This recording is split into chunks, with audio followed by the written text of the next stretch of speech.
A combination of sweet oranges and tart cranberries make the perfect flavor combination in this easy cranberry orange quick bread. Let me show you how to make it. With most quick breads, it's best if you start with 2 bowls, one for the wet ingredients, one for the dry ingredients, and then combine them together. And that's just to ensure that you don't overmix the batter, which can tend to make your bread a little bit tougher. You want a soft, quick bread. So take a large bowl, into it add 1/3 of a cup of milk, 3/4 of a cup of sugar, 2 tablespoons of freshly squeezed orange juice, 2 large eggs,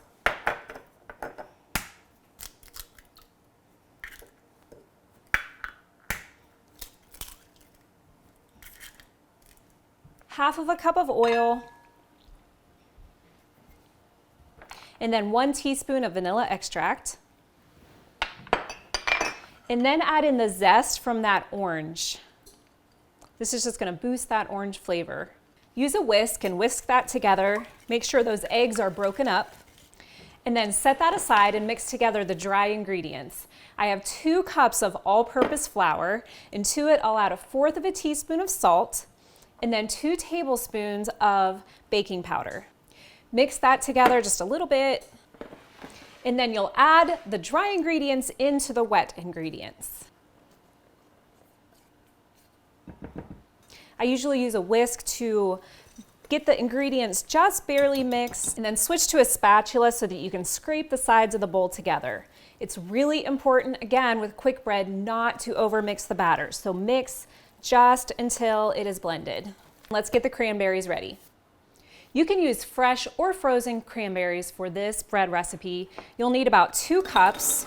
Pour them into a bowl and add 1 tablespoon of flour. If your cranberries are fresh and dried, the flour might not stick that well, but just stir it. This is going to help suspend the berries in the batter instead of having them all end up on the bottom of your loaf. And then add those to the batter. It's okay if you don't add in the rest of the flour, just add in whatever sticks to the berries and fold them in gently. This bakes in a 9 by 5 inch baking pan, in a loaf pan.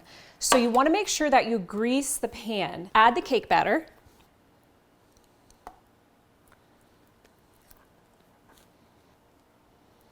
Spread the batter out evenly in that pan, then it's time to bake. Preheat your oven to 350 degrees.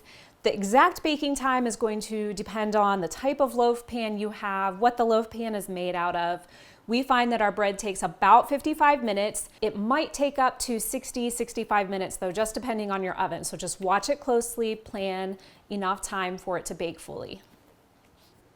After the bread comes out of the oven, you want to make sure that you cool it just for about 5 minutes in the pan, then loosen the edges, turn it out onto a wire rack to cool completely. The next step is to mix together the orange glaze. If you put this on while the bread is hot, it's going to run all over. It will sink in a little bit, but it will look much prettier if you let the bread cool at least somewhat before you put the glaze on. I have a bowl here with 1 cup of powdered sugar, and then I'll add the zest of 1 orange,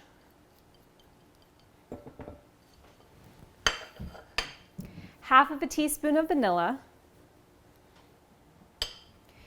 and then about 2 tablespoons of freshly squeezed orange juice. Use a whisk and whisk it together.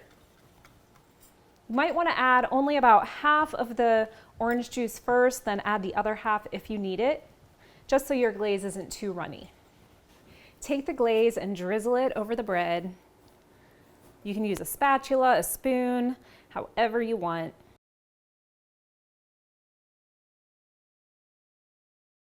Then just smooth it around.